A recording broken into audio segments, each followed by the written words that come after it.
Buenas tardes, señoras y señores. Este es un programa académico del Centro de Historia de Envigado que estamos celebrando 80 años. El Centro de Historia fue creado en 1946 y estamos precisamente en el año de celebración, de conmemoración de los 80 años. La Academia Antioqueña de Historia fue fundada en 1903 por envigadeños. El primer presidente fue Manuel Uribe Ángel, un médico científico que no solo estudió en Bogotá, en Colombia, sino que muy joven viajó también a París y hizo investigaciones muy avanzadas que todavía en este momento tienen vigencia. Él estudió toda la química de los elementos y los fármacos en la farmacopea francesa, que era la de la época de fines del siglo XIX y principios del siglo XX. Dentro de esta actividad de conmemoración de los 80 años, tenemos el placer y el honor de contar hoy con la presencia de un gran escritor, una figura que fue denominada en la Feria del Libro de Guadalajara, en México, que es una de las más importantes del mundo, como el secreto mejor guardado de la literatura latinoamericana. Es nuestro invitado Luis Miguel Rivas. Luis Miguel estudió en Envigado. Él no dice de dónde es. Soy del barrio Mesa. Yo, como estoy pasteleado, como yo lo he estudiado, entonces le conozco el recorrido. Pero vamos a dejar que sea él quien nos cuente su vida y milagros. Cuando él ya se consagró como un escritor, la preferencia, lo dice él mismo en sus obras, fue la crónica, el cuento y la novela. Sobre esos temas vamos a discurrir las intervenciones de él. Más adelante tendremos la visita sorpresa de un personaje muy importante en la vida de Luis Miguel. Pero esa es la sorpresa. Luis Miguel, bienvenido. Bueno, ¿lo hacemos por acá? ¿No? Bueno, se escucha bien, ¿cierto? Primero que todo, muchas gracias. Para mí es un honor pues, estar acá, recibir esta invitación, ser miembro honorario del Centro de Historia de Envigado.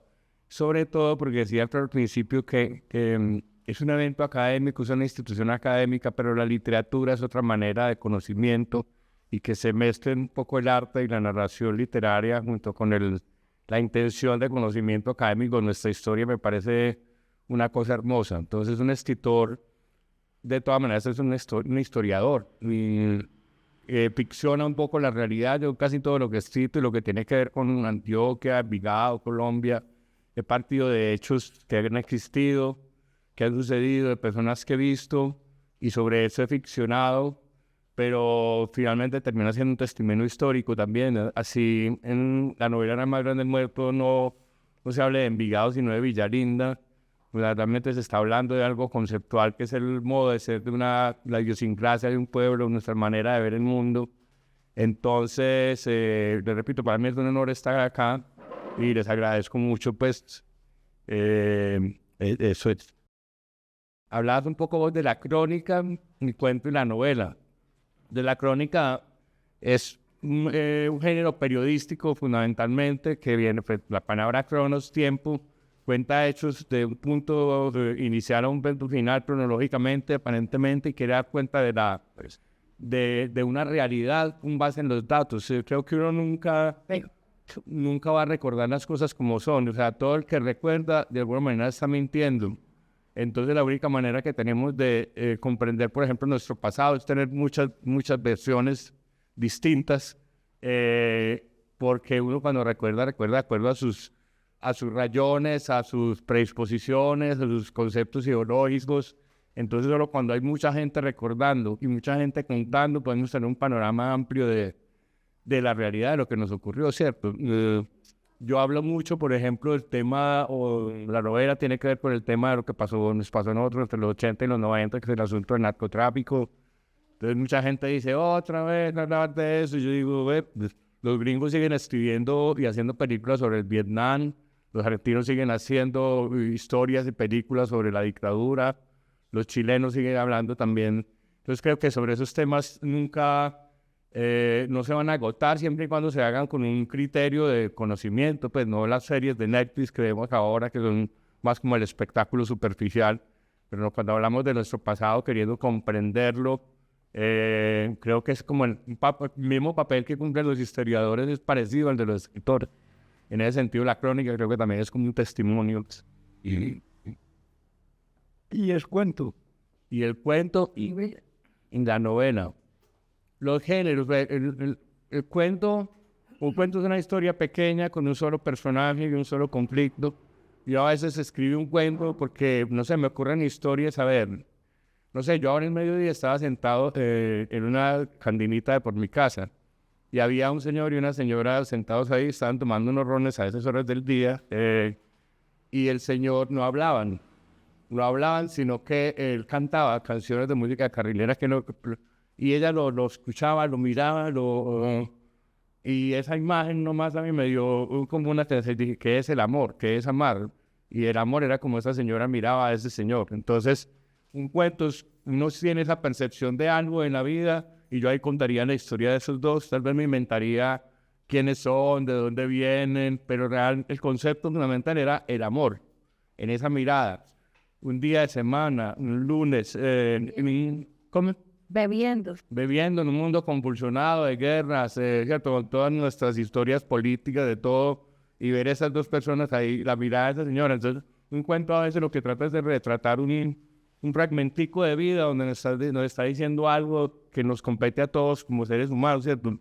Esa historia, si yo la escribo honestamente, la va a entender alguien de Afganistán o alguien de Estados Unidos o alguien de Francia, porque es un sentimiento universal. Y la novela ocurre cuando no es suficiente ese pequeño mundito y uno quiere contar, y voy a contar, por ejemplo, ya qué pasaba en el barrio o en Envigado hoy. Voy a contar entonces un poco otra historia que haya al lado, que tenga que ver con ellos, o esas historias se ramifican. Entonces, una vez se empieza escribiendo un cuento y eso se va alargando y van cayendo personajes, historias, entonces se ramifica hasta hacer una novela, ¿cierto? Alguien decía que una novela es como alguien que va a pescar y tiene la red es inmensa y agarra una gran cantidad de peces, ¿cierto? A veces un cuento es simplemente vos quieres pescar solo un pececito, pero en ambas situaciones está la idea de contar algo del ser humano que nos compete a todos, ¿cierto? Dentro de la temática que él maneja y de las primeras obras, los amigos míos se iban muriendo. ¿Cuál fue la idea para esta obra?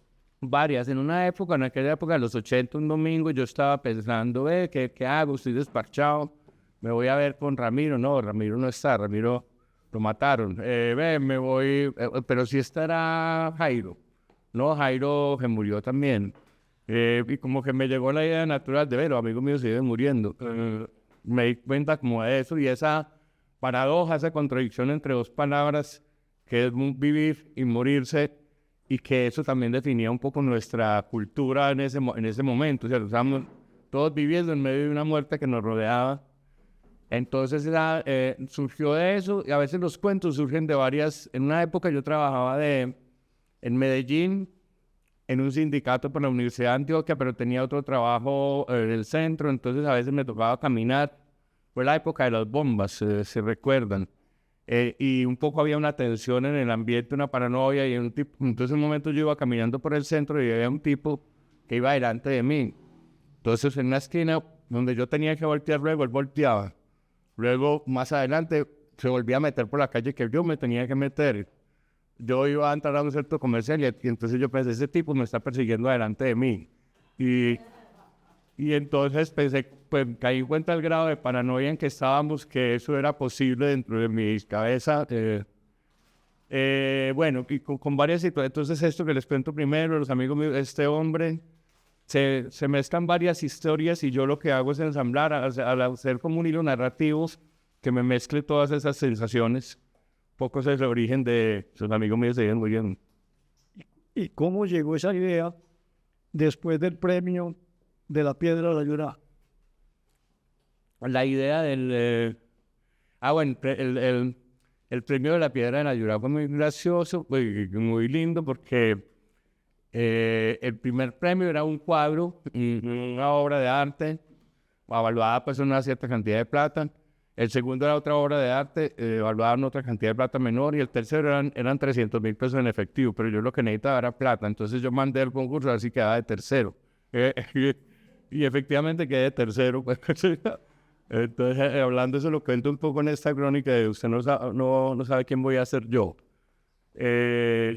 Y ahí, ¿cuál fue el cuento que mandé? Sería este cuento, no recuerdo cuál fue el cuento que envié. Un cuento que surgió en la Biblioteca José Félix de Restrepo, porque yo me crié en la Biblioteca José Félix de Restrepo y por eso agradezco que existan bibliotecas públicas, y eso es una cosa para la que tenemos que seguir trabajando, que exista la posibilidad de que la gente entre a leer a lugares y prestar sus libros. Y yo iba desde chico allá. Primero me tocó cuando la José Félix quedaba por el lado, no Guantero, sino la otra calle paralela. Y luego ya cuando donde está ahora, yo iba todas las tardes y recuerdo que yo sacaba libros de los estantes, sentado en una mesa, a veces no leía algo concreto, sino que venía 5 o 6 libros, leía las contratapas, las solapas. Yo decía que era un lector solapado, me leía todas las solapas y a veces leía picoteaba acá, y a veces no leía algo concreto en toda la tarde, pero estaba rodeado de libros. Y ahí también descubrí autores que nadie me recomendó, pero los vi. Marco Tulio Aguilera Garramuño es un autor colombiano que vive en México hace años. Tiene un libro de cuentos que se llama Cuentos para después de hacer el amor. Andrés Caicedo lo conocí allí. Fernando González. Bueno, y entonces en esa época iba personajes muy raros. Había un señor que se llamaba Samuel, creo, que era moreno, alto, y estaba siempre en la biblioteca y leía en latín. Ya no hay gente y andaba con diccionario de latín y escribía panfletos tenía su rayón, ¿cierto? Como dicen en Argentina, le faltaba un jugador. Y escribía panfletos en hojitas con tinta roja. Era defensor de Mussolini. Entonces él hacía como una militancia política solo, para nadie, y iba por las mesas y te daba... Pero siempre estaba ahí en la biblioteca, y entonces a raíz de eso empecé a verlo tanto y se me convirtió en un personaje y escribí un cuento que se llama Huid de la primera mirada, que vino por otro lado, que es un poema de Jaime Alberto Vélez que dice: si uno descubriera el momento preciso en que empieza el amor, o sea, uno conoce a alguien, puede haber una relación, amistad, lo que sea, hay un momento, hay una mirada, cuando empieza el amor, es decir, si uno supiera ese momento, se podría huir a tiempo y salvarse, ¿cierto? Decían. Entonces, un poco era el criterio. Entonces, juntando ese concepto de huir de la mirada con este señor Samuel, inventé un personaje que conocía a una mujer en la biblioteca, se enamoraba, pero él era más del mundo de los libros, de la abstracción, y ella era más del mundo práctico. Bueno, le fue súper mal, porque no reconoció esa primera mirada y no huyó a tiempo, ¿sí? Y la frustración, Sí. cuando fuiste invitado a la premiación de un concurso donde también participaste, que llegó una ostentosa tarjeta y la llamada de los organizadores, pero no le informaron quién había ganado. Él se lo puso: el ganador soy yo. Eso también está en ese ensayo que se llama Usted no sabe quién soy yo, quién voy a ser yo. Eso era jugando un poco con la frase, pues, muy colombiana: usted no sabe quién soy yo. Sobre todo en el arte, y uno es escritor o quiere ser escritor en una sociedad donde eso no tiene ningún valor, ¿cierto? Como en el barrio Mesa, un escritor, un chancludo, peludo, marihuanero vago, más o menos era como la historia, la concepción. Y un poco mi mamá también cuento eso. Para mi mamá, claro, es una mujer a la que le tocó la vida práctica, una madre soltera, sola, fábrica de confecciones, con un hijo que está ahí en la sala leyendo. Entonces para ella es como que yo estaba en la sala leyendo: es que usted que no está haciendo nada, ¿por qué no va por unos tomates? Yo, pero pongan ustedes no así leyendo, pero ya ahora comprendo que, claro, para su visión del mundo, esa... Y también había una visión, como una mirada general sobre ese oficio, entonces uno no podría decir, usted no sabe quién soy yo, sino usted no sabe quién voy a ser yo, pues es un poco esa era el cuento, pero ¿cuál era la historia que me preguntabas? La frustración. Ah, bueno, sí. Entonces yo ahí cuando pongo que me gané un concurso, una vez salí en el colombiano, entonces cuando uno sale en el colombiano ya como que es importante. Hubo un concurso nacional de cuento que era el Carlos Castro Saavedra, que era muy importante, yo quedé tercero, entonces salió en el colombiano, entonces le dije a mi mamá, le mostré el periódico y le dije, vea que lo que yo hago también tiene importancia. Entonces ella dijo, sí, está muy bien. Pero otro día salió la noticia ampliada donde decían que yo quedé segundo, me ganaba $1.000.000. Entonces ya le mostré otra noticia diciendo que era $1.000.000. Y entonces yo tengo un hijo muy inteligente. Entonces era un poco. Y ahí, bueno, a raíz de eso también yo juego un poco con el ego del escritor, de creerse uno el cuento de... Entonces, como me fue en ese concurso, ya me creía que era pues la gran pluma nacional, pues, y entonces luego un concurso de cuento para trabajadores y mandé un cuento y convencido de que iba a ganar. En esos concursos, cuando dan la premiación, obviamente no te dicen si ganaste o no, sino que te llega la tarjeta a los participantes para que vaya a la premiación y es una sorpresa. Entonces yo fui con el convencimiento y en la entrada me encontré a un amigo que escribía, no tanto como yo, ni que yo no consideraba tan brillante como yo, y entonces yo, ay, qué pena con Marcela, ahora verá que yo gano ahí, qué vergüenza, y él se va a sentir mal. Y entonces me senté con él ahí, entonces empezaron con la premiación. El quinto puesto, yo, el cuarto puesto, bueno, que entre los tres primeros. El tercer puesto, bueno, que entre los dos, y miraba a Andrés Marcel, qué pena, pues. Segundo puesto, me gané esta vaina. Primer puesto, Andrés Marcel Giraldo, que era mi amigo, el que yo había. Entonces un poco como un poco mamándole gallo eso al ego, a la vanidad personal de los artistas, de los escritores, de que en realidad en la literatura uno no le gana a nadie, ¿cierto? Porque tampoco se trata de eso, ¿cierto? Y que todo triunfo es muy pasajero. En estos días estaba hablando de un gran amigo, Gilmer Mesa, un escritor que admiro y que ahora se volvió muy popular y es una especie de rockstar. Uno va con él caminando una cuadra y ya no para de tomarse fotos. Y él me decía, yo disfruto de esto porque esto es pasajero. Esto era uno, ya en otro va a salir otro escritor mejor o más importante o más, y me van a olvidar. Entonces, mientras tanto, lo gozo sin darle mucha importancia, pero también disfrutando de eso. Y es el momento. Precisamente, y la plática de un premio que te la bebiste con otros y hace la explicación. Nos la bebimos en dos, nos la bebimos dos, no con mi mamá porque ella no bebe. Sí. Y decía yo que esa plata de la piedra de la Yurá que nos dieron en efectivo, eso fue súper gracioso, porque cuando subimos al escenario, esto creo que lo subvencionaba el señor de Pavesgo, de las lámparas Pavesgo. Entonces él directamente era el que te daba la plata en efectivo en el escenario, pero entonces había que demostrar que uno sí era uno. Entonces era como una cosa, sacando la cédula para que viera que yo sí era ahí, mientras todo el público estaba, una cosa graciosísima. Entonces no, salimos directamente a bebernos esa plata con el amigo que me acompañó. Y bueno, nos duró para esa noche y el otro día para el Guayabo. ¿Y cuándo te dio por arrancar para Buenos Aires? Me dio... hay una frase de Albert Camus que dice, uno lo primero que tiene que decidir es si la vale la pena vivir este absurdo.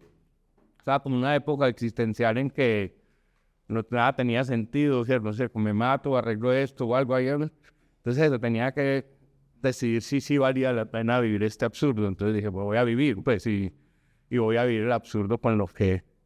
Y en esa época yo era profesor de cátedra en universidades, en la Universidad de Medellín, no de plantas, sino que uno va a algunas clases y también me daba mucha frustración preparar una clase una semana para 40 pelafustanes que les importaba un bledo lo que uno había preparado. Y un día venía una buseta de Rosellón al mediodía con un calor tremendo después de dar clases y con unos codos chuzándome por acá toda la gente encima, bueno, un agarramiento. Y me entró una llamada al celular y era una amiga que vivía en Buenos Aires, Laura Cardona, a saludarme. Y en ese momento como que tuve la epifanía decía, hay tanta gente en tantas partes del mundo, yo podría en tantas partes, y yo en esta buseta, con este calor, entonces ahí como que decí, me voy, ¿cierto? Y ya bueno, hice unos trabajos, ahorré una plata y me conseguí el pasaje y llegué a Buenos Aires con $700, 4 mudas de ropa y un libro de Chekhov. Y dije, voy a dedicarme a escribir, ¿cierto? Me voy a dedicar a esto. Y ya me fui viejo, me fui a los 40 años. Sí, no me fui pues de 20 años, me fui, ya había vivido muchas cosas. Y luego ahí en Buenos Aires te llaman para la Feria del Libro de Guadalajara. Sí. Eso fue muy raro. Yo solo había publicado, los amigos míos se viven muriendo, no sé. Era un evento que la Feria del Libro de Guadalajara, cuando cumplió 25 años, hizo como un evento, los 25 secretos mejor guardados. Entonces en cada país escogían 2 o 3 escritores que no fueran del jet set o de grandes editoriales, sino que en ese momento fueran como promesas, ¿cierto? Yo no sé cómo, y estaba yo pasando por una época brava en Buenos Aires, comiendo arroz con huevo. Yo comía arroz con huevo por ahí 6 años, vivía y económicamente cuando de un momento a otro me llega esa invitación y yo, o sea, el otro día estaba en Guadalajara en un hotel 5 estrellas que tenía que dar impulsos para montarme a la cama, en limusinas, los mejores restaurantes, 5 días, y ya los 5 días otra vez en Buenos Aires comiendo arroz con huevo, pero la pasé muy bien. Bueno, y esta obra, ¿cuál es la razón? Era más grande muerto. Yo no sé, ve uno por qué escribe, ¿cierto? La pregunta, porque yo cuando estaba chiquito me di cuenta que cuando empecé a leer, que uno leía libros y entonces, por ejemplo, los árboles eran arces, no sé, eran unos árboles que yo no conocía, nevaba, todo era paisaje, no era, y yo decía, pero entonces la calle de mi casa no es literatura, lo de la Ceiba, Envigado, pensaba como que no se ha contado lo de nosotros, creo que era lo que creía, o sea, y los libros no hablaban como nosotros hablábamos, sino como gente por allá de otro mundo. Y yo ahí empecé a conocer, Andrés Caicedo fue muy importante, porque era un escritor que escribía como uno hablaba, y contaba los conflictos no shakespearianos de ser o no ser, sino los conflictos de la gente cotidiana, de mis clases sociales. Tengo unas monedas y, bueno, cojo un bus y no compro cigarrillo, o me compro cigarrillo y me voy a pie. Bueno, esos pequeños conflictos de la gente del diario, que son el verdadero conflicto existencial de la gente que conocía. Entonces Andrés Caicedo contaba cosas así en el lenguaje. Después conocí a Fernando González, que nos hablaba que reflexionaba en la vida con las mismas palabras que compramos las arepas, sin hacer maromas ni artilugios intelectuales. Conocí a Luis Tejada, entonces eso para mí, y a Tomás Carrasquilla, por supuesto, ¿cierto? Entonces, un poco esa novela es hija de toda esa gente, ¿cierto? Yo quería contar eso que me había tocado vivir con distintas anécdotas. Por ejemplo, en mi barrio era muy importante en esa época la plata, y la ropa, tener prestigio. Te respetaban si tenías cierta ropa, pantalones Levi's, camisas Lacoste o Polo, zapatos Reebok, Nike. Bueno, las marcas eso daba un estatus y no todos teníamos para eso. Y de ahí nosotros hacíamos lo trucho o la versión barata, el hueco, la versión de comprar. ¿Cómo? Chiviada. Exacto, chiviada, la versión. Bueno, entonces ese universo de que uno valiera por la marca de ropa me parecía muy interesante, y que las chicas, también para seducir una chica había que tener, bueno. Y eso siempre me interesó, pero una vez yo estaba, un señor don Gilberto de estos que son cambalacheros en el parque, que siempre él vendía cobraba comisiones por vender propiedades y negociaba, y montó una tienda donde me fiaba aguardiente, por cierto, y era muy querido. Y un día apareció con una chaqueta así, pues, pues, que no tenía que ver con él. Entonces me va diciendo, entonces que Miguel, ¿cómo le parece? Pues yo, muy buena, don Gilberto, ¿cuánto le pone usted a esta chaqueta? Entonces, no sé, con esa época no debería ser 2 millones de pesos, don Gilberto, no sé la cifra. ¿Saben cuánto me valió? 180, porque el man de la morgue es amigo mío. Usted le cose el rotito de La Habana, y entonces, cuando quiera hacerse una pinta, me dice. Entonces, ya listo, Gilberto. Y eso pues, nunca le compré a Gilberto ni nada, pues, pero eso me quedó repercutiendo. Y eso se juntó con otra historia que tenía otro amigo que se llamaba Jairo Limonada, que para el cual la ropa, él trabajaba con aquella gente en esa época, y para él la ropa era, pues, las marcas era fundamental, y por ejemplo tenía unos zapatos de cuero de culebra, que eso eran carísimos, no los tenía sino él, entonces era su gran orgullo. Y a Jairo lo mataron, y cuando lo mataron a mí me avisaron y me tocó ir a verlo, ¿cierto? Y cuando llegué ya lo estaban metiendo al carro de la morgue, y lo que alcancé a ver fue los zapatos de cuero de culebra así mirando para arriba, entrando al carro de la morgue, y yo decía, pues, ¿para qué tanta preocupación de Jairo por esos zapatos que nada?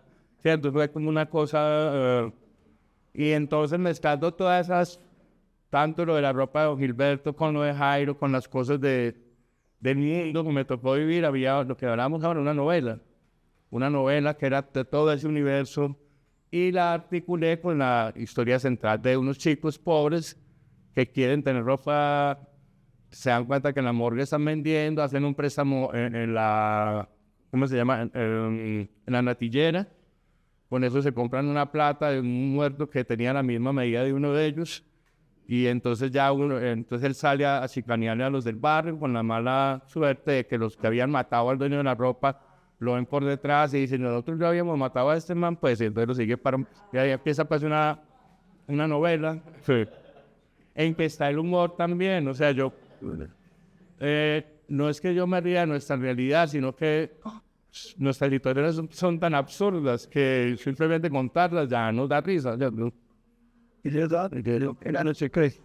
Como dice, es el secreto el secreto de las vivencias. Y sí, y la mirada que vos por ejemplo, esta novela es una novela, en Argentina me dice la gente, pero ¿cómo me estoy riendo de esto si debería estar llorando? Pues, porque son cosas muy fuertes, porque son nuestra época, pero creo que es también la distancia. Woody Allen decía que el humor es tragedia y tiempo.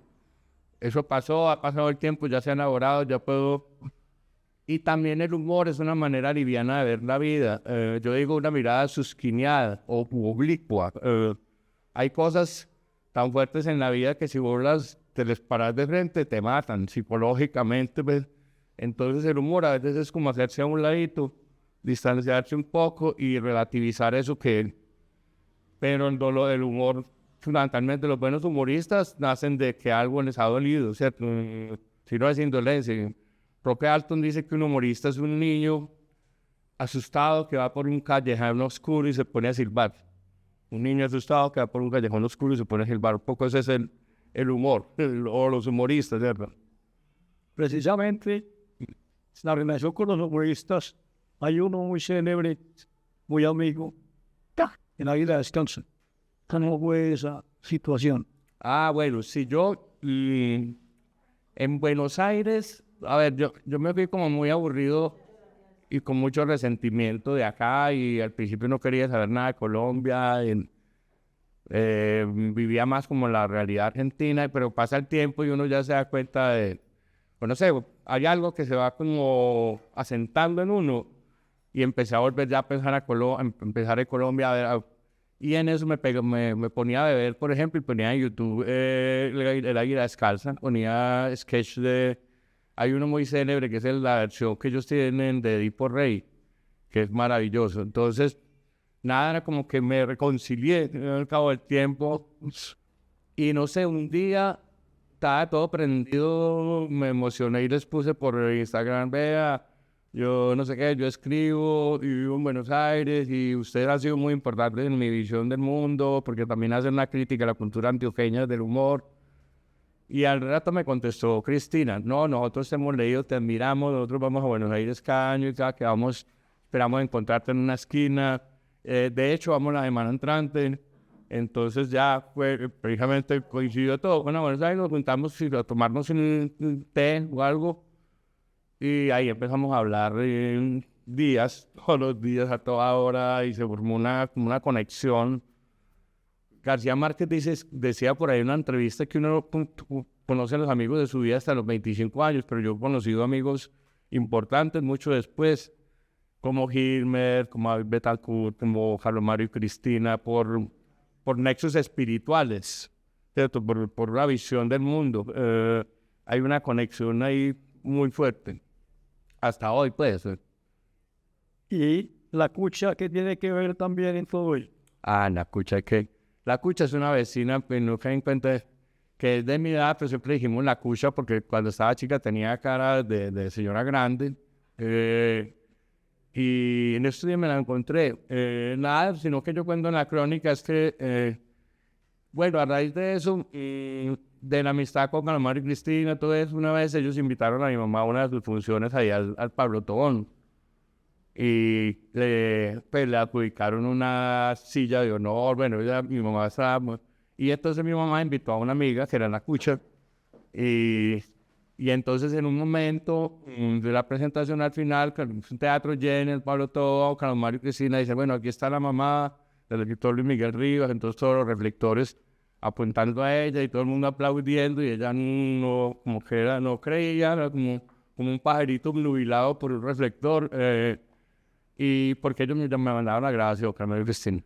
Y estaba ahí la cucha también que se puso a llorar, pues era una cosa, porque les digo, o sea, siempre una mujer obrera de confesiones que sabe imaginar que un día la va a hacer un teatro completo porque tiene un hijo que hizo algo, cierto, algo que ella consideraba que no tenía tan mucho valor porque no podía pensarlo por su realidad. Bueno, entonces todo eso fue, y fue con la cucha, se puso a llorar además también del barrio. Entonces después mi mamá me dijo que en la cucha le dije que yo sí sabía que Miguel no era mala gente, pero no que era tan famoso. Entonces, bueno, eso me parece muy, muy lindo. Como también, ¿en qué momento tuviste el valor de decir, yo ya soy rico? No, yo nunca he sido rico, no soy rico, pero me siento rico. Pues eso, como en la literatura creo que uno siempre está rico. Por ejemplo, cuando uno escribe, uno siempre tiene material. O sea, si le va mal en la vida, tener material para escribir. Y si le va bien, tener material. Entonces es una manera de estar en el mundo en que siempre sos rico. Pues ya la plata va y viene, va.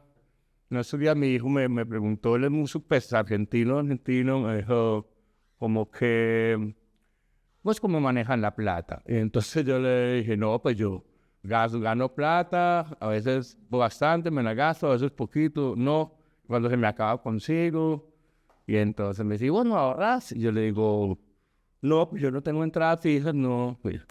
Bueno, más tarde, él tiene 12 años, seguimos caminando y al final le pregunté, ¿y vos ahorras? Y me dije, yo tampoco tengo entradas fijas. Entonces, bueno, nada, el asunto, pues, con la plata, ahí llegó mi mamá. Entonces yo les decía que teníamos un personaje muy importante. El personaje más importante de este acto académico está ingresando. Por favor, Luis Meritz, te estamos esperando. ¿Cómo le ven la cita? Yo les decía que teníamos al escritor que era muy importante, pero más importante que el escritor es su mamá, Luz Mary Granada, que está con nosotros. Bienvenida. Gracias. Usted como la cucha. ¿Qué es la cucha? Es que estamos hablando de la cosa de la cucha, que cuando usted fue a la Águila Descalza, que ve con la cucha, que la cucha le dijo que ella sabía que yo no era mala persona, pero que no que sabía que era tan famoso. ¿Que la cucha dijo qué? No, la cucha en el Águila Descalza estuvieron cuando hubo una ovación. Entonces ahí es cuando ella dice que sabía que él no era mala persona, pero que no sabía que era tan importante. Ah, sí. Cuando usted fue a la Águila. Sí, no sabía que era tan famoso, tan importante. Pero ahora sí sabe que es importante. Sí, ya sí. Bueno, aquí está. Esta es una actividad académica del Centro de Historia donde su hijo es miembro honorario de nuestra corporación y es dentro de los cuadros de envigadeños, un envigadeño inmortal, como es usted. Sabemos que vienen de Cartago y aquí tenemos también, haciendo el homenaje, gente de Cartago. Luz Helena Garcés es de Cartago. Y soy en Cartago y no conoce a Cartago. No, él es del barrio Mesa. Entonces, este homenaje no solo es para el gran escritor que tenemos con nosotros, sino para su mamá, Luz Mary Granados. Granados. Granada. Granados. Bueno, ¿qué más hablamos? Estábamos con los guiones de películas. Bueno, sí, no, yo trabajé mucho en televisión y en una época queríamos hacer cine acá en Envigado. El cine es muy difícil de hacerlo económicamente, entonces hacíamos películas con cámaras menos sofisticadas que estas, pues. Pero sí, trabajé mucho con empresas de televisión, escribiendo guiones institucionales, de publicidad para empresas. Trabajé en Bogotá dirigiendo un programa de Señal Colombia de cocina. Y nada, en un momento decidí, no, oye, quiero dedicarme a escribir solamente. Entonces ahí tienes también recuerdos del cine andariego. Eladio Cañas, era una época acá muy linda en Envigado, que fue la Nave de los Locos, que fue Sergio Restrepo alquiló una casa, no, esa casa era de la familia de él y montó un centro cultural ahí, donde íbamos a hacer proyectos y era muy raro porque en esa época, en un lugar donde lo único importante en la vida es la plata y el poder y cierto, que unos pelados montaron una casa para ir a escribir, hacer proyectos, para pintar. De hecho, obviamente, Sergio se quebró, ¿cierto? La cultura es la manera más noble de quebrarse, ¿cierto? Pero de ahí se hicieron muchas cosas y estaba Lucía, Luz de otra parte. De hecho, mucho de ese combo, nosotros fuimos los de otra parte, porque nosotros ahí nos poníamos a tomar y a leer a Fernando González y ya aprendidos nos íbamos para la casa. Cuando eso era una casa que estaba ahí, no tenía ni uso, nos metíamos por el alambrado, nos metíamos al balcón a leer a Fernando González, a tomar ron, y en un tiempo nos dimos cuenta de que había haber una asamblea abierta en la que había que pagar y nos metimos como 9 de ahí, pagamos y en la asamblea nos tomamos la junta directiva y quedamos 4 de la junta directiva con los otros que eran los señores y luego ya se fue creando ese proyecto de otra parte en sí, ya pues me desvinculé un poco, pero tenía que ver con esa época, la Nave de los Locos, o sea, juntarse uno para escribir, para leer, para hacer proyectos musicales, eso fue muy lindo.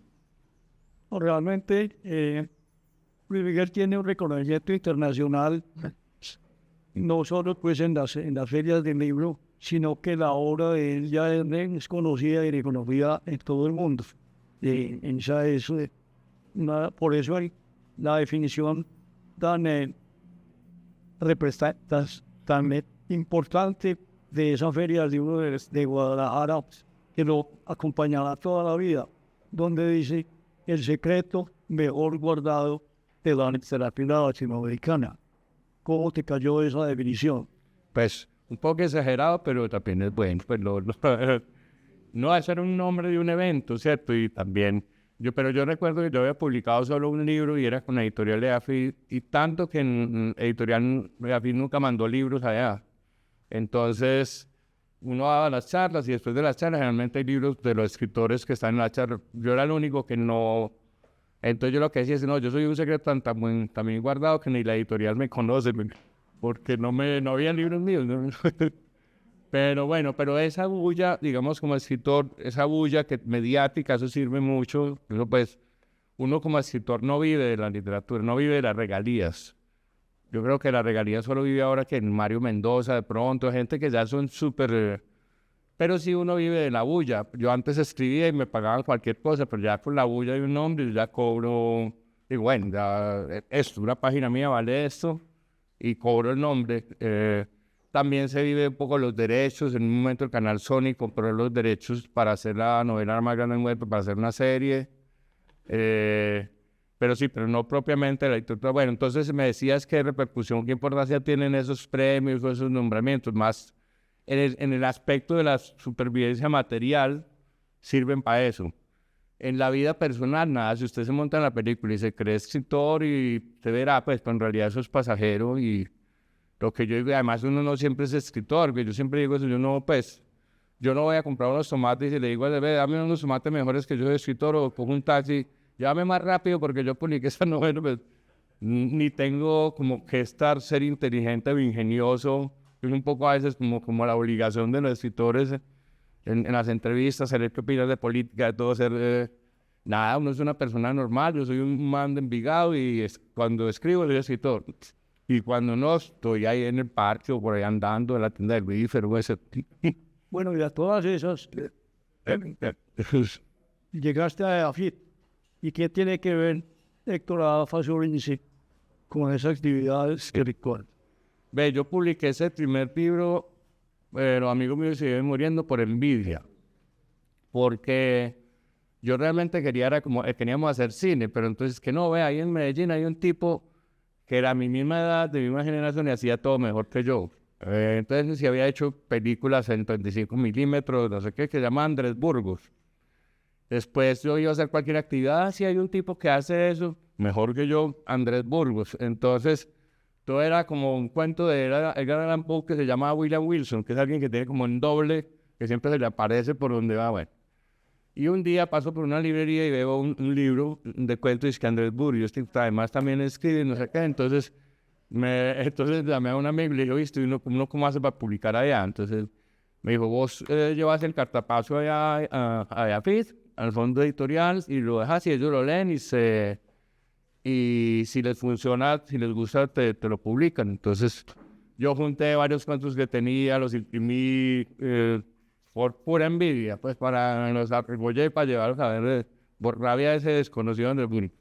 Y ahí cuando lo llevé se me olvidó, ya, pues, como que mi compromiso con la envidia terminó al momento de entregar ese cartapacio y se me olvidó. Y ya una vez llegué a la casa y le dije a mi mamá, y mamá, vea, lo llamó un señor que Héctor Efren, que yo, Héctor sí, vea, de AFID, que ahí le dejó el teléfono.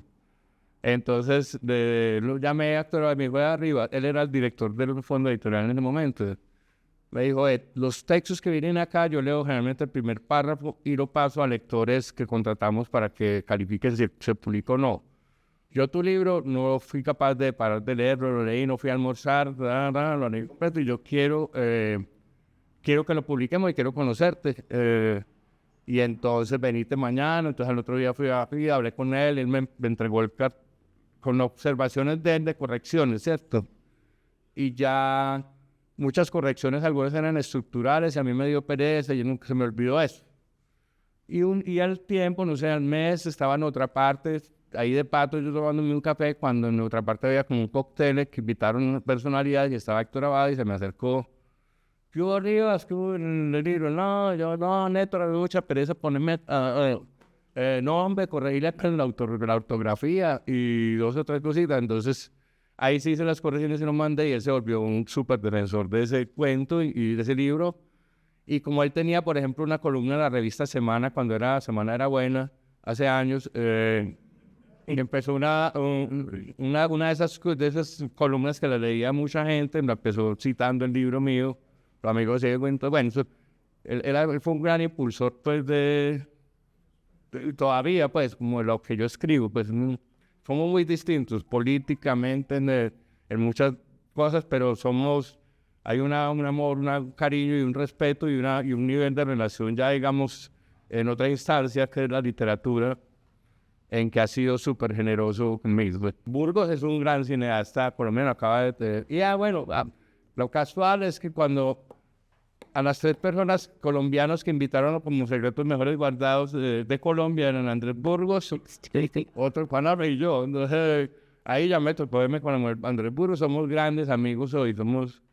él ahora es un tipo muy teso para series de televisión, acaba de hacer la serie de Noticias de un secuestro, acaba de terminar una película también escrito. No, somos súper, yo lo quiero mucho y él me quiere. Entonces.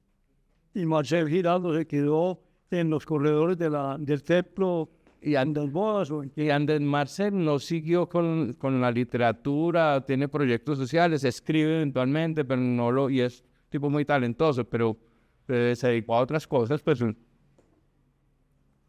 Es decir, hemos tenido hasta ahora unas vivencias muy importantes de su paso por distintas instancias de nuestro invitado esta tarde, que como les he repetido, es parte de la actividad académica desde los 80 años del Centro de Historia.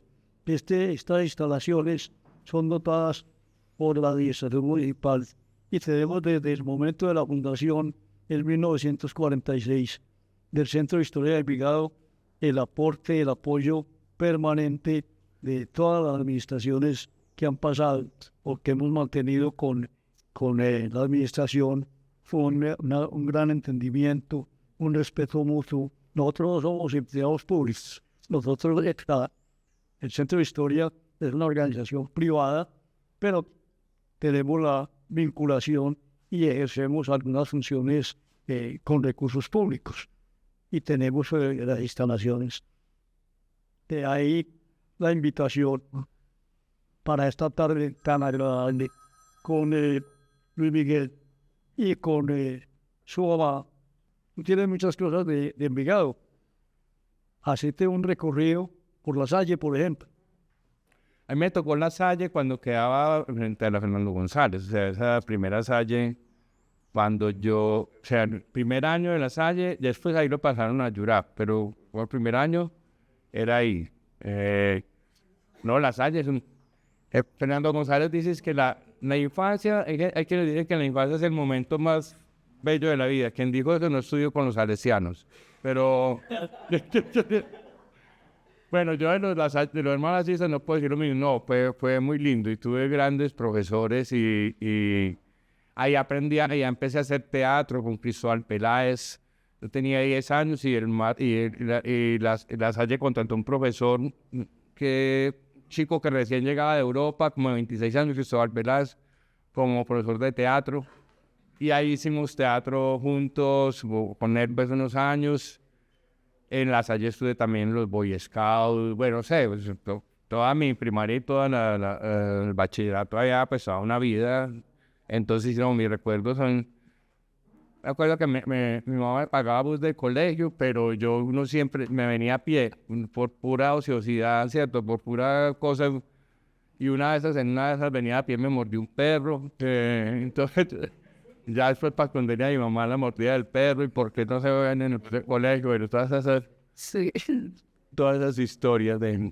No, pero sí, te lo recuerdo con mucho cariño el colegio. Y luego la Bolivariana. Y luego Bolivariana, pues muy raro porque pues yo no pertenecía a ese mundo socioeconómicamente. Para acabar de usar, cuando yo estudié ahí, era militante de izquierda y estudiaba en Bolivariana. Yo era del Grupo Comunista Revolucionario Marxista-Leninista Maoísta, línea Presidente Gonzalo contra la política neoliberal gaviria y la expoliación del Coloso del Norte. Y entonces... Y con eso, y estudiando en Bolivariana, que era persona. Entonces al principio yo no tenía amigos, y un poco como que mi manera de reivindicarme o de equilibrar el juego de poder era la inteligencia. Era como volverme inteligente, muy intelectual, pero era muy solo. Pero luego ya como en el tercer, cuarto semestre empecé a conocer amigos, me infiltré en la pequeña burguesía. Empecé a conocer amigos por la literatura, también de Bolivia, y ya empecé a hacer una vida social, empecé a darme cuenta que los seres humanos no se dividen entre proletarios y burgueses, sino que somos seres humanos. Y bueno, fue también muy lindo haber estudiado en Bolivariana, me amplió mucho la visión, y tengo grandes amigos hoy todavía de esa generación, pues siguen siendo mis amigos. Estudió que literatura. Comunicación social. En esa época había comunicación social, periodismo. Estudiaba, hoy en día uno como que puede hacer eso, pero estudiar por lado televisión o relaciones públicas. En esa época uno estudiaba, un mar de conocimientos con 1 centímetro de profundidad, decíamos, ¿cierto? Que era porque uno veía derecho, televisión, cine, radio, de todo un poquitito. Entonces salía sabiendo un poco, un montón de cosas chiquitito. Y entonces, como en el tránsito ya para la cátedra en la Universidad de Medellín. ¿Cómo llegar allá? ¿Viste? Yo no me acuerdo bien, pero siempre fui muy, pues como me ha gustado enseñar. Entonces, talleres, no recuerdo exactamente cómo llegué por algún compañero de Bolivariana también, que era profesor allá. Y también estuvo bien, ¿cierto? También, sino que es un poco decepcionante cuando, por ejemplo, me gusta más dar talleres que ser profesor, que los talleres es gente que quiere algo, o sea, no sé, quiero escribir, me anoto ahí porque yo quiero. En la universidad, o cuando yo daba clase a alguien que quería era ganar, pasar aprobar simplemente, pero no es que le importara el conocimiento, quería graduarse. Entonces me daba mucho esa dificultad, ¿cierto? Que la gente estuviera pensando más en las notas, profe me sube, profe me baja, que en el contenido de la discusión, ¿cierto? Pero bueno, pero también fue lindo, pues, también. En la Universidad de Manizales también, claro. Eso allá me tocaba ir porque eso era una vez cada 15 días tenía que ir una sola jornada, dar toda la clase, o sea, eran clases como de 7 horas. Pues ni Fidel Castro hablaba tanto que como yo 7 horas hablando, pero bueno, era bueno el viaje y no me acordaba más de eso. Precisamente antes de empezar el tránsito del arroz con huevo, ¿cómo fue la vinculación ya laboral formal en Buenos Aires? No tengo ninguna, nunca he tenido vinculación. Nunca he tenido vinculación. No, pues en una época trabajé con unos libretistas argentinos. El canal RCN iba a hacer contrató unos libretistas argentinos importantes para hacer una telenovela. Y entonces, pero ellos eran porteños y los guiones que se iban a producir acá quedaban en porteño. Entonces necesitaban contratar a un colombianizador. Entonces, Andrés Burgos, quien fuera otrora mi archienemigo, dijo, no, allá en Buenos Aires está este escritor Miguel Díaz, entonces me contrataron para colombianizar. Y luego ya terminé escribiendo, trabajé como un año escribiendo esa telenovela, pues éramos un equipo de 5 libretistas. Lo otro que trabajé en Buenos Aires, en un momento trabajé en el Parque Rivadavia, que es un parque de puestos de libros, de venta de libros de segunda. Entonces son kiosquitos y trabajé en un kiosco de esos un tiempo. Y ya, de resto, sí, como vinculación concreta, algo, así han sido esas dos en Buenos Aires. Y entonces en Mendoza. Y en Mendoza, no, yo fui a Mendoza por Marta, mi compañera, que es de Mendoza, lo que la iba a acompañar a eventos. Pero eso no, con Mendoza no tengo ninguna vinculación laboral. No, totalmente afectiva. Ajá. Sí, mi ex compañero. ¿Tu hijo está en dónde está? ¿Tu hijo? Mi hijo vive en provincia. O sea, es como decir, yo vivo en Medellín y él vive en Copacabana con la mamá. Pero pues ahí mismo, obviamente, bueno, pero un tiempo, como hasta los 7 años, vivió muy en la misma cuadra mía. Y no, ahora lo veo una vez a la semana. Bien. Pero la actividad solamente ha sido en la producción literaria, no había vinculación con la cátedra o también. No, en Buenos Aires no. Yo ahora hago unos talleres virtuales, pero eso es como cosa mía, puede ser. Abro un taller, la gente se inscribe, pero es como un asunto mío, pero no con ninguna institución, no tengo... Bueno, yo entregué unos horitas a ver si han... Igual te levantaron la mano. ¿El verdadero goce está en leer o en escribir? Son dos cosas distintas. Ahorita está rodando mucho por ahí una entrevista a Roberto Bolaño que dice que realmente lo más importante es leer, ¿cierto? Y el goce más... No, son unas experiencias distintas, pero uno sufre más escribiendo que leyendo, ¿cierto?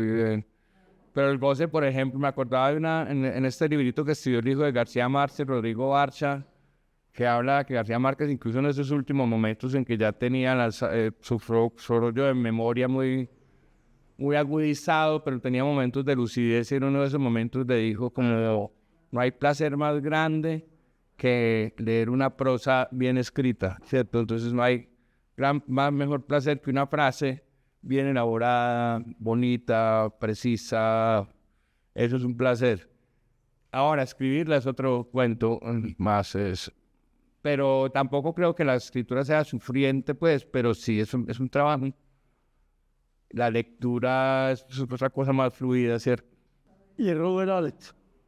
Roberto Arlt, para mí hablando ahora de esos escritores, digo, Argentina siempre tiene como dos argentinos, bueno, pero está Roberto Arlt y está Borges, ¿cierto? Borges es poco la sofisticación, la cultura, y Arlt era calle, como en Dostoyevsky porteño lo llaman, la calle. De hecho dicen que Arlt tiene fama de que escribía mal, digamos torpemente, pero Arlt es como la fuerza de la calle, y asimismo los sentimientos humanos más oscuros, ¿cierto? De los mundos bajos, de la otra parte oscura, pues, de la humanidad y de Argentina. Están preguntando del gestor del ocio de Gonzalo Correa. Gonzalo, ven, estos días he estado hablando tanto de Chalo, por ejemplo, fue otro gran maestro para mí. Él tenía esa librería que era acá subiendo de San Marcos, el ocio quedaba ahí, y él tenía a la vez una erudición y dentro de su locura tenía un orden interno. No sé, yo una vez, la otra vez, Chalo, tenés un libro de Onetti. No sé qué, los abrazos, eso es de Editorial Bruguera, una edición de la que metía la mano por allá en el trun, sacaba, y era así, tenía una erudición, además era súper lindo ese negocio, porque a uno pues, no vendían caramelos de chocolatina, vendían, por ejemplo, revistas. Si uno no tenía para comprar la revista, le vendían la página. Entonces uno se interesaba en una foto, entonces te vendía por páginas, y a veces le daban la locura y sacaba todos los libros allá a la 11 y se paraba el tráfico, y bueno, lo internaban en el hospital un tiempo, volvía, y luego él, por cosas de la vida, no sé con qué derivó eso, pero él se quedó ya andando más en la calle, siempre con libros en la mano. Entonces, en un momento estaba uno ahí en el parque tomándose un guaro y aparecía Charo como, ¿qué ves? Mira esto, las obras completas de Wilde en Aguilar. Y entonces, y sí, no, Charo, yo ahora no tengo plata, déjalo, después entonces le dejaba un libro, y ya después cuando uno podía le pagaba pues, por un proveedor de buena literatura. Y a lo último se le cruzaron mucho los cables, pero había una lucidez. Él andaba con la cosa del hombre blindado, que es que él era amigo del hombre blindado. El hombre blindado, según Chalo, había sido contertulio de Alfonso X el Sabio, y era pariente de Nietzsche y conversaba con Carlos Marx. Entonces, y el hombre blindado iba a llegar en una nave espacial, acabar con este mundo de mierda y injusticias, y entonces, y él tenía toda esa... Pero te voy a hablar largas horas, conocía muy bien al hombre blindado. Entonces, en las últimas épocas en lo conocí, pero existía el bar popular, que quedaba ahí en las nubes, y el popular, que era con billares. Y Chalo se pasaba siempre aparecía siempre con libros, a veces se enloquecía, uno lo dejaba de ver, pero bueno, fue un ser que era el que creo que hay que hacerle honor. Yo escribí una crónica sobre él, pero sería lindo hacerle un homenaje, porque era un verdadero marginal, transgresor, y sí mismo, era sí mismo. Al principio, sí, luego que yo con los hermanos, en estos días pasé por unos, y como que la familia quedó, pero eso ya no es el ocio, es una cosa toda organizada, venden libros, no es. Y bueno, y qué bueno que exista, pues, pero no es mi ocio. ¿Y tienes otras figuras de Envigado que con recuerdos? Alfonso Martínez era otro tipo que Alfonso vivía un vago de ahí del parque, que Alfonso era la música clásica, el ajedrez y el billar. Y era de una erudición, un cinéfilo. Entonces, decir, Alfonso, cuando eso, uno tenía para ver cine, digamos, cinearte, entre comillas, había que ir al centro, al Colombo o al subterráneo.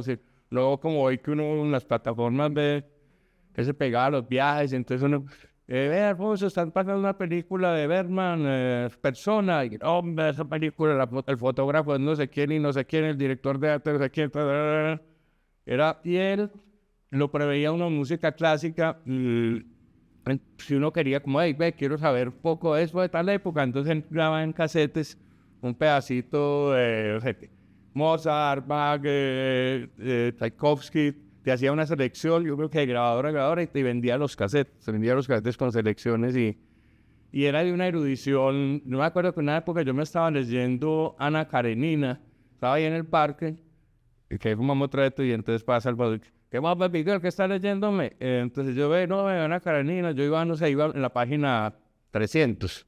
Y él, María, esa escena en la página 84, donde esa mujer, hermano, le pega esa cachetaja a ese tipo y tira.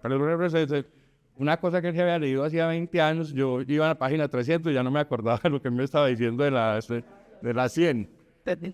Y bueno, y era, era el conocimiento por el conocimiento, sin búsqueda de prestigio, sin querer ser mejor persona que otros, oculto, no era por ser, sino que era eso, él era eso.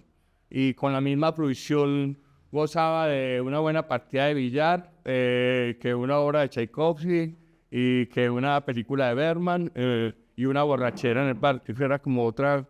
Es un personaje, murió hace poco. Alfonso Martínez. ¿Y de las mujeres? De mujeres ¿De qué? de Envigado. ¿No recuerdos? Mira, a ver, de esa época... Fuera de la cucha. No, por ejemplo, de la tienda de Luis, donde íbamos mucho, hay muchas mujeres, Janet Botero, que son las de Alperi, ella, la hermana, son las de Alfime.